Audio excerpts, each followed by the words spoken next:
Marriage vows are easy to make, but not so easy to keep. Well, aren't you a strapping lad? If a woman craves more from life than love. A young mom sees her family as an obstacle to freedom. They had to put him back together for the funeral. A housewife has a secret addiction. Murder. This was something that she did, something that she enjoyed, something that she liked. Just give it time, okay? And a cheating wife uses her lovers for more than a good time. They were trying to obliterate his entire existence. They were trying to obliterate his identity. These deadly women treat loved ones like assets to be liquidated so they can collect the death benefits. All of us have sleepless nights. Her story was she couldn't sleep that particular night. She suffered from insomnia. Some married women with children don't want that life anymore. And they tell their husband that and they leave. But sometimes real life presents real nightmares. It was a violent attack. Please help my husband! In the California suburb of Rowland Heights in 2007. 27-year-old Neil Williams is a stay-at-home dad, prime caregiver to his two sons, 7-year-old Devin and Ian, 3. Family values were very important to Neil, and he really loved being a dad. He was having so much fun being a dad. But one person their charm can no longer win over is mom, 27-year-old Manling. Manling seemed to be crazy about the boys when they were little, when they were babies. Neil's mom, Jan Williams, noticed her daughter-in-law change as the boys grew. As they became people, I felt like she was becoming more and more distant from them. As they learned how to talk and they could do things for themselves, she would basically just say, go take care of it yourself. Domestic life is a bore for Manling. She's not interested in keeping house or tending to her family's needs. She misses being a carefree woman. Ling liked to be the center of attention, especially among her circle of friends. She liked to be the queen bee. Mommy, I want to cuddle. Mommy's busy. She spent more and more time away from Neil and just hanging out with friends. Look, I know I have the policy you're looking for. To gain her freedom, Why don't we just meet Manling up for finds a coffee? job as a waitress and insists her husband works from home, selling insurance. I got it right here. Listen to this. Oh, okay, I'll contact you tomorrow to thank you. The insurance was his business, but it wasn't going very well at all. Neil has more interest in collecting exotic swords than being a salesman. He is not earning much money, and they are relying on Manling's meager wages. They were strapped for money. There was some financial issues going on. I'm doing my best. Oh, well, your best isn't good enough. I'm sick of doing everything for this family. Some married women with children don't want that life anymore. And they tell their husband that and they leave. I want a divorce. Ling, don't say that. You and the boys are everything I've got. And he loved her very much. He loved his family. He came from a single-parent home himself, and he wanted his kids to have both parents in their lives. Manling agrees to stay, but her heart isn't in it. She keeps thinking about an old flame. They were actually high school sweethearts for a very short amount of time. They both attended the same high school. And then Manling reached out over the internet, and that's how it started again.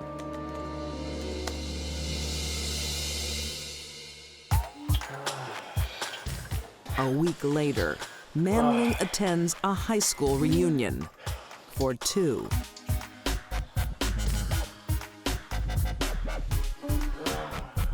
She went up to Santa Barbara and spent the weekend with him. Let's stay here all day. Really? Mm-hmm. You might get sick of me. No way. That'll never happen. That relationship did a lot for her, and it offered her in her mind the freedom she wanted. I thought it was very cold when I found out later because she had asked me to watch the boys that weekend. I mean, who asks their mother-in-law to take care of their kids while they go off and have an affair? Manling is far from caring. This is where she wants to be. But in the cold light of day, her lover is having doubts. Let's go away next time. Ling, there is no next time. What do you mean? He started feeling bad about it because she was married with children, and he wanted to break it off. You're married, you have kids. But I love you. Ling. No, please. Manling has enjoyed a slice of liberty, a taste of freedom, and now it's gone. There's only one place to go: home. I think Manling unraveled at the idea of losing her lover. I think in her grief over the loss of that relationship was more than she could bear. That was probably the catalyst for what was to come.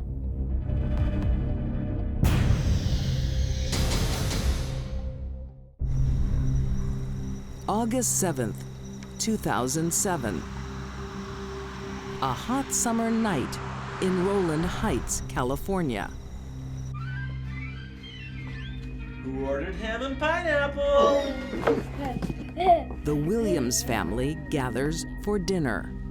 But 27-year-old Manling no longer feels any domestic bliss. She seemed to be pulling away from them. I thought that was strange. I thought maybe she was planning to leave them. A brief fling gives her a taste of freedom. But her lover has rejected her.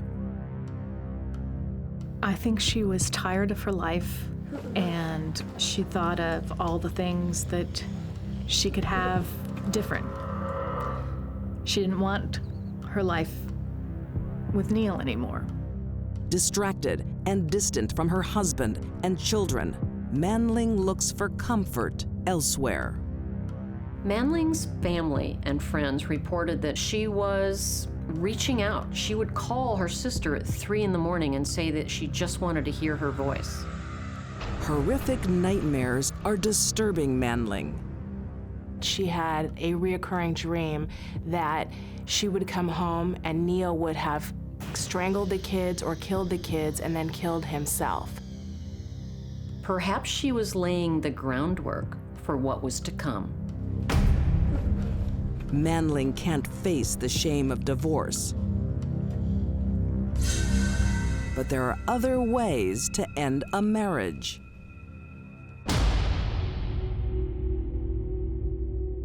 She waits for Neil and her 2 boys to go to bed.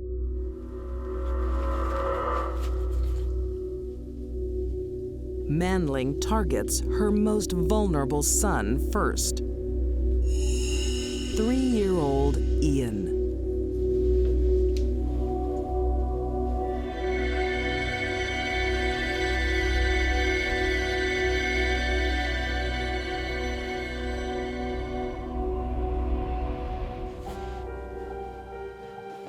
She put the pillow over little Ian's face first and killed him.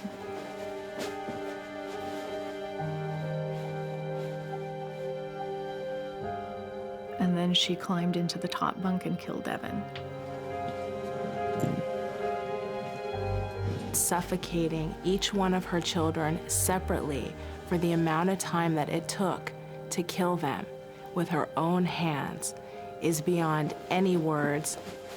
This is a mother who carried these children for 9 months and who lived with them for 7 years.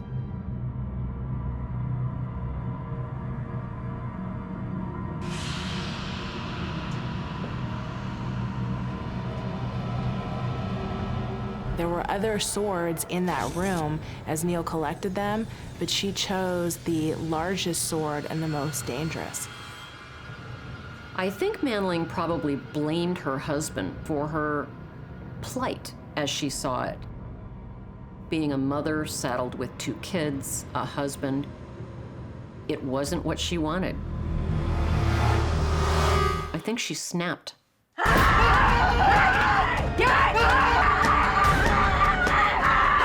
She just went at him like she was chopping him up for meat. Neil tries to flee, but can't escape his wife's fury or the blade she wields.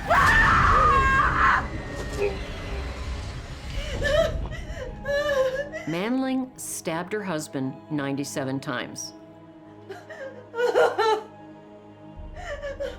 They found him face down in the hallway with his face toward the little boy's room.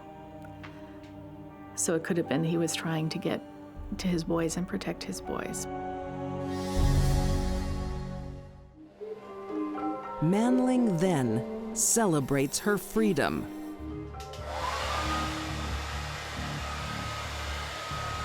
She heads out for drinks with coworkers. I think she was probably able to massacre her family 1 minute and look perfectly normal the next because she was able to detach her feelings, if she ever had them.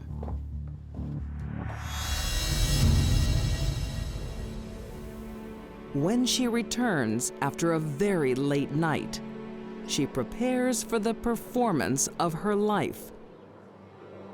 She leaves the house at dawn for a quiet smoke. Her story was she couldn't sleep that particular night. She suffered from insomnia. Then she returns home to discover her family dead. Help! Help! Please help my husband!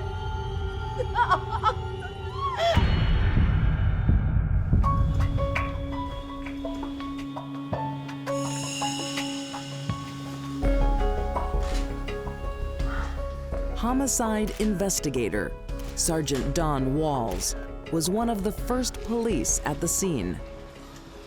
She's looking distraught, she's acting distraught, and the first thing she asked me and my partner, How are my boys? How's my husband?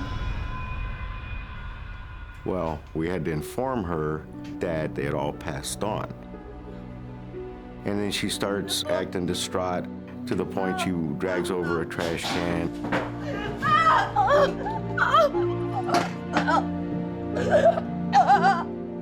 But seasoned cops aren't fooled so easily. I'm watching her, and although she's making the noises, there's nothing expelling from her. Forensics confirms investigators' suspicions. Neil's blood is found on Manling's cigarette box. How no blood gets in there when all the blood's in there. Basically, because of that evidence and some other little things that we had found, we placed her under arrest. It was almost a shocking revelation that she said. She looked at me and my partner and said, I am torn between getting an attorney and just telling you what happened. And she went ahead and waived her rights and told us the story about how she killed. Manling Williams is found guilty of 3 counts of first-degree murder. On January 19th, 2012, she receives her sentence, death. I don't think society would ever be safe with Manling among us. She killed her entire family. If she snapped once, what's to say it couldn't happen again? The cost of a woman wanting freedom. 3 innocent lives stolen. I miss Neil, I miss the boys, I miss them every day. All those milestones, all those hopes and dreams, she stole them not just from them, but she stole those things from us too. To see the boys grow, play soccer or play baseball, go to the first dance, learn to drive. All of those things will never happen now. Manling is currently on death row in the Central California Women's Facility.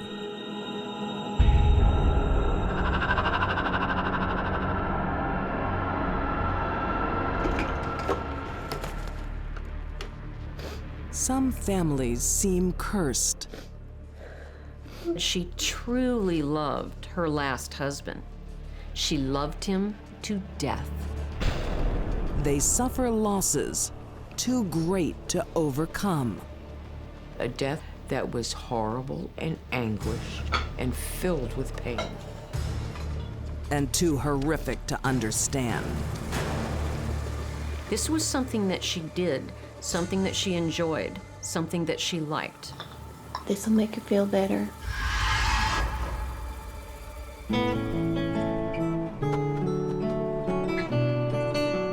In 1950, downtown Montgomery, Alabama.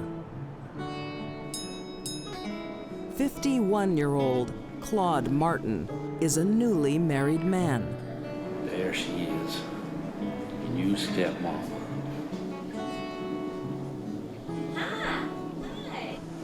Awash with happiness, Claude brings his 30-year-old son, Bud, to meet his new wife. Rhonda Bell Martin, a 44-year-old waitress in the local diner. You look happy, Dad. I am. She's one hell of a good cook. She is not a typical beauty, Hi there, I'm Rhonda. but to husband Claude, Rhonda is the belle of the ball. She was a waitress, a housewife, just an ordinary woman. Well, aren't you a strapping lad? She had a charismatic personality that drew people to her. Rhonda has an adoring new husband and a handsome new stepson. Can I get you something? You know what? How about I get you something special, okay?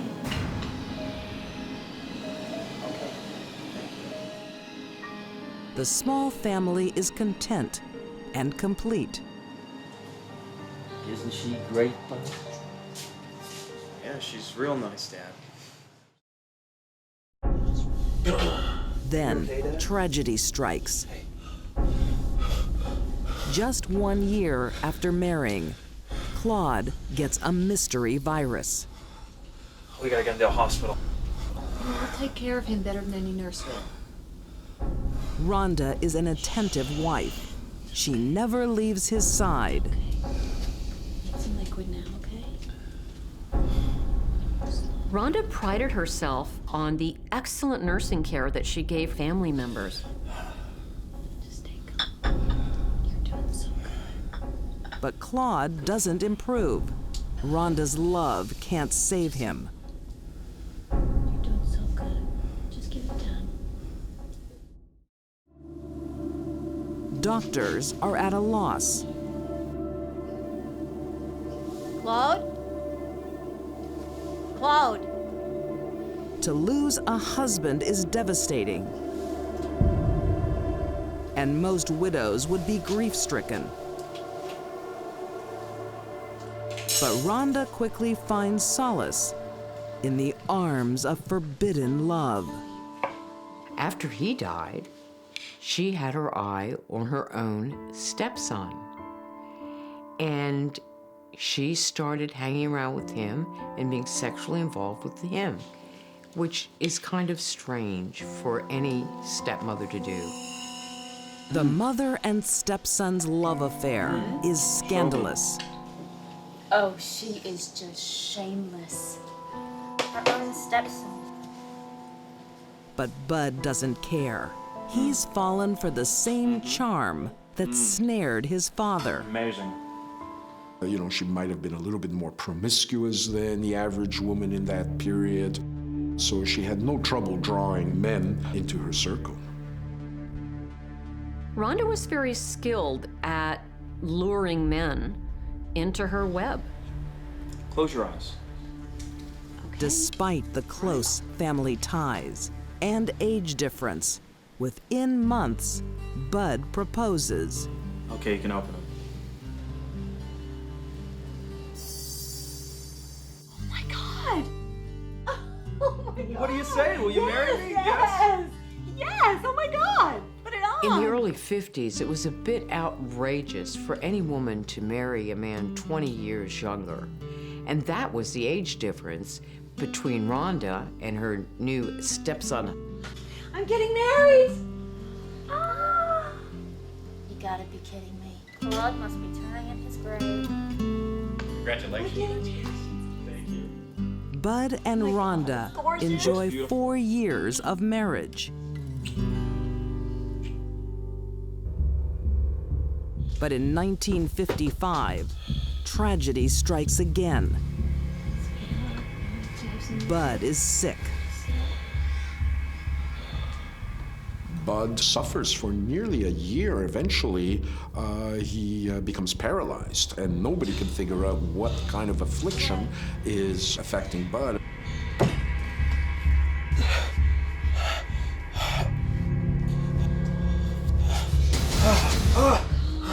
Medical intervention pulls Bud from the brink, but doctors want to know what put him there. They find the answer by analyzing his hair. At the hospital, they discovered that Bud has been poisoned, and he had arsenic in his system. Suspicion begins to swirl around Rhonda. Obviously, they now begin to look at the wife who was already, it was controversial, this marriage, and they begin investigating Rhonda's past. Police discover that death follows Rhonda like a gloomy shadow. 2 husbands, 3 of her 5 children, and her mother.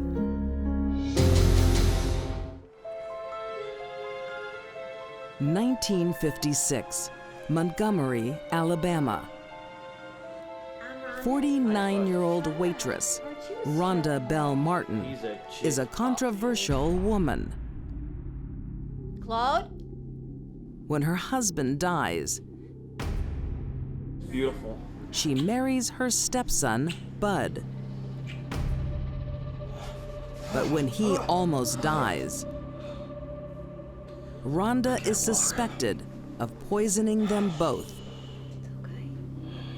When police investigate her past, they find something even more shocking.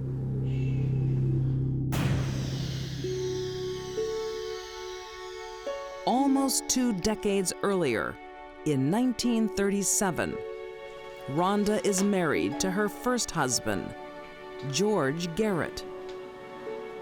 They once had 3 daughters, but now there are only 2. Why did she have to die? Rhonda's first victim was her own 3-year-old daughter, Imogene. Rhonda starts with the smallest, But 2 years later, she picks on someone her own size. Husband, George. In order to kill George Garrett, Rhonda put arsenic in his whiskey, and it took several doses. Even after seeing the torturous way her little girl died, she chose to use that method one more time and kill her husband.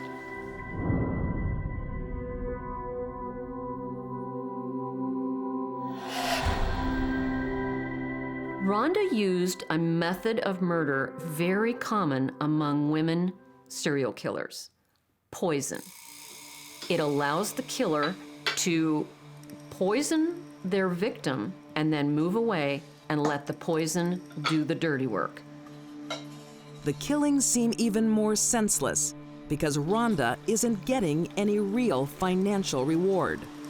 She made very little money. I think in one case, the most she got was insurance policy that actually covered only the funeral. So certainly profit motive may not be the issue, but then again, with serial killers, they don't think like us. Serial killers can kill you for a cigarette. When a killer feels they have power over another person's life to let them live or kill them, that can be very heady stuff. And when they do it, they like it. For Rhonda, the benefit of death is death itself. The fact that they like it reinforces that they will do it again, and it becomes a compulsive behavior. Once Rhonda starts, she can't stop. Her next victim is her 6-year-old daughter, Anne. This'll make you feel better. Thank you.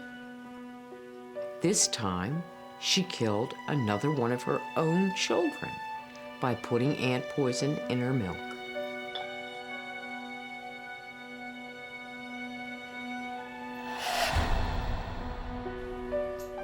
Three years later, Rhonda's eldest daughter, 11-year-old Ellen, is fed her fate.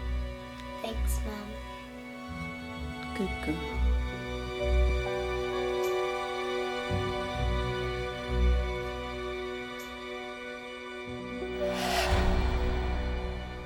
Rhonda's not finished with her poisonous potions. She now turns on her own mom, Mary. Once again, she used her favorite, arsenic, and delivered a death to her mother that was horrible and anguished and filled with pain. It didn't bother Rhonda one little bit. In 7 years, Rhonda stole 5 lives, and no one suspected her for 2 decades. Until they go back to their graves. It was easy to investigate this case because all the bodies were buried very neatly in the same cemetery plot. There was this carnival atmosphere as they exhumed the bodies. And everyone they exhumed, arsenic, arsenic, arsenic, everywhere they looked. Caught cold, Rhonda is arrested and confesses to killing 2 husbands, her mother, and 3 children, but can't explain why she took her loved ones' lives. I can understand someone saying they don't know why they did a killing, but Rhonda kept doing it. I think she simply didn't want to admit that she liked it. But there is one truth Rhonda can accept. No one is safe unless she's behind bars. You think you're gonna get out of this place? I don't want to get out of this place ever. Rhonda was so aware of her compulsion to kill, she actually advised prison authorities that if she were released, she probably would do it again. But she isn't in prison for long. A jury finds Rhonda Bell Martin guilty of murder. Her obsession with death leads to her own execution. on October 11th, 1957. She leaves the living a present, her brain. I think Rhonda wanted her body donated to science so that her brain could be studied, kind of as a grand gesture on her way out. It was also another way of not taking any responsibility for the murders. Kind of like, the devil made me do it. Maybe you'll find him in here. Some women go looking for danger. She would routinely pick up men for sexual pleasure. Some will pay for it. How does 45,000 sound? They were not serious professional hitmen, and they certainly weren't brilliant guys. And some invited home. She wanted James dead, and she didn't care how it happened.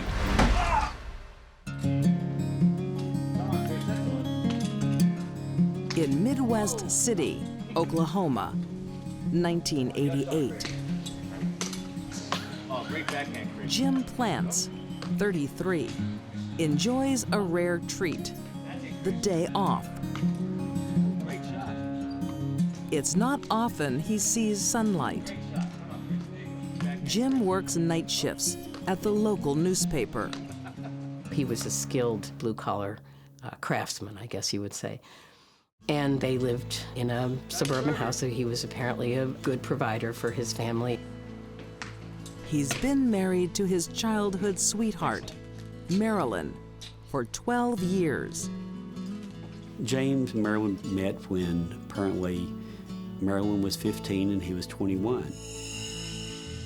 Jim was Marilyn's first love. She quit high school to marry him. But with Jim away at night, Marilyn grows lonely and restless. Hi, it's me.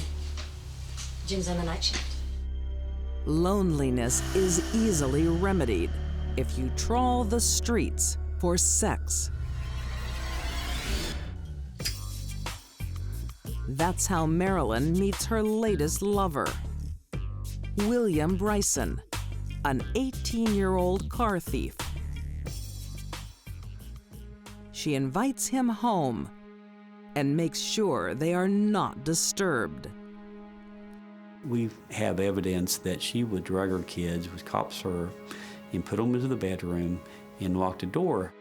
She doesn't want them to hear what's going on in Mommy and Daddy's room. Why did he just leave him? Marilyn wants to end her marriage, but not with a divorce.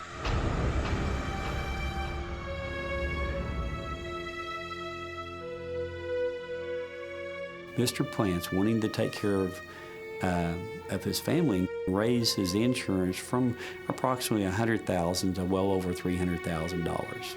She knows that Jim's worth more to her dead. Marilyn hatches a plan with her lover and his 18-year-old friend, Clinton McKimball. I'll definitely make it worth your while. Bryson and McKimball were best friends. Neither one of them finished high school, but they were involved in just petty crimes. Marilyn makes up horror stories about how her husband treats her badly. Marilyn was able to convince both Bryson and McKimball that her husband was beating her and abusing her. But they were only 18-year-olds. It was easy for her. She also offers the teens a large sum of money. How does 45,000 sound?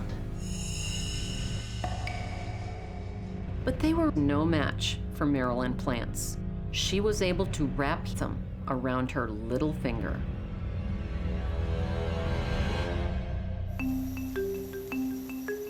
August 25th, 1988. The Plants' 2 children are sleeping. Marilyn invites her young lovers home and feeds them drugs and alcohol. She is priming them for action before her husband gets home from the night shift. Christmas comes early. Marilyn was supplying both these young men with drugs and sex, so it's natural that they would want to protect her and keep that good stuff coming. Woo! Get some of that.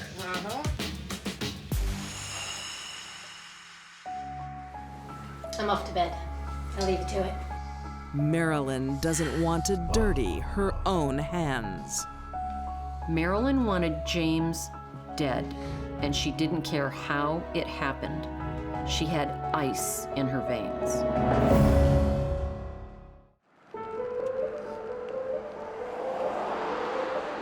In Midwest City, Oklahoma, 28-year-old Marilyn Plants is leading a double life. Preferring the company of young lovers and greedy for cash, she wants a quick end to her marriage. On August 26, 1988, her husband, Jim, arrives home from the night shift.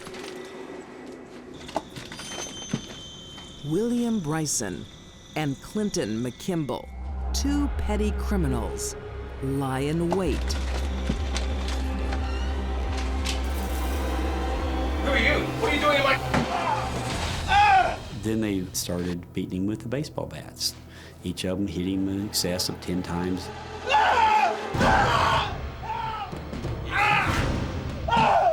Jim Plants was thinking the whole time that he was being beaten that these people were going to attack his wife and family. But Marilyn is safe and sound and listening.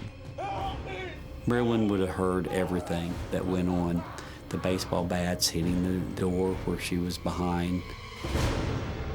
Stop! With the dirty work done, Marilyn moves on to phase 2. Marilyn knew that if her husband died in an accident, that the life insurance would pay double. What do we do? You burn him.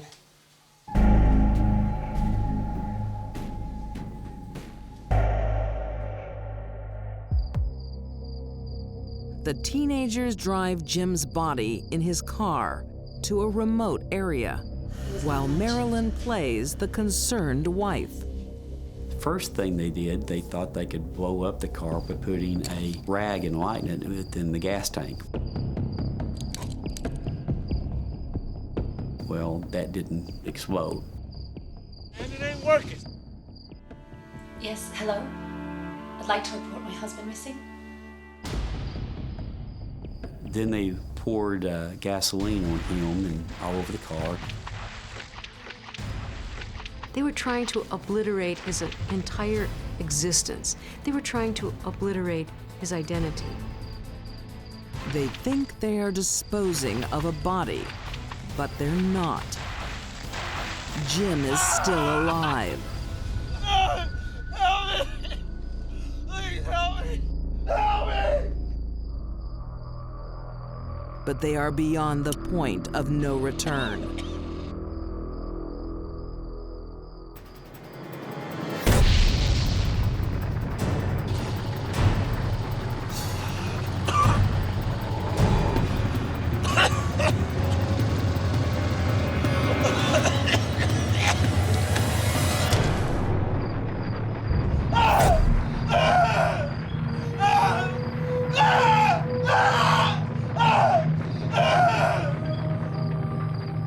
Evidence indicate that he was alive at the time that he was being burned.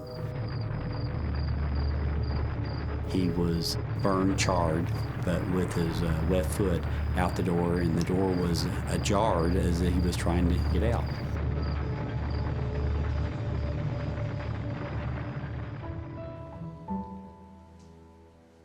Murdering a spouse for their insurance money is not as easy as many people think it is. Insurance companies don't automatically write a big check for a grieving spouse. They investigate the death themselves, and they are more suspicious than the police. But it won't be the insurance company who gets the first clue. Detective Ralph Gibson is called to investigate the fiery death and starts at the victim's home.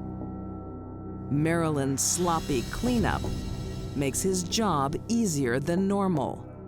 Immediately found the baseball bats that had blood and a tissue matter on two of the baseball bats. I looked in the living room and there was a brand new rug. I pulled it up and I seen that the carpet had been bleached. So when I cut out the square and flipped it over, sure enough, the back of the rug was soaked in blood. Marilyn claims she knows nothing, but her young killers soon tell the police everything.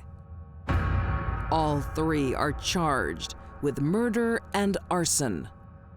No one ever claimed that she participated in the actual physical killing of Jim Plants, but the state was able to make the case that she had hired Bryson and McKimble to kill Jim and had helped to plan it, and that she participated in it as an accomplice by cleaning up. They are all found guilty. Clinton McKimble receives life. William Bryson receives the death penalty. So does Marilyn Plants. On May 1st, 2001, she is executed by lethal injection. There's very few pure random killings. They're tied to money, they're tied to relationships, and they're tied to love. This one had all three. In the end, Marilyn didn't get the life insurance money. She got a needle in her arm. I believe Marilyn deserved a death penalty. Actually, I think she earned it. These women's desires were more important than the lives of loved ones. Manling Williams wanted freedom more than her family. Rhonda Bell Martin killed for decades to satisfy her addiction.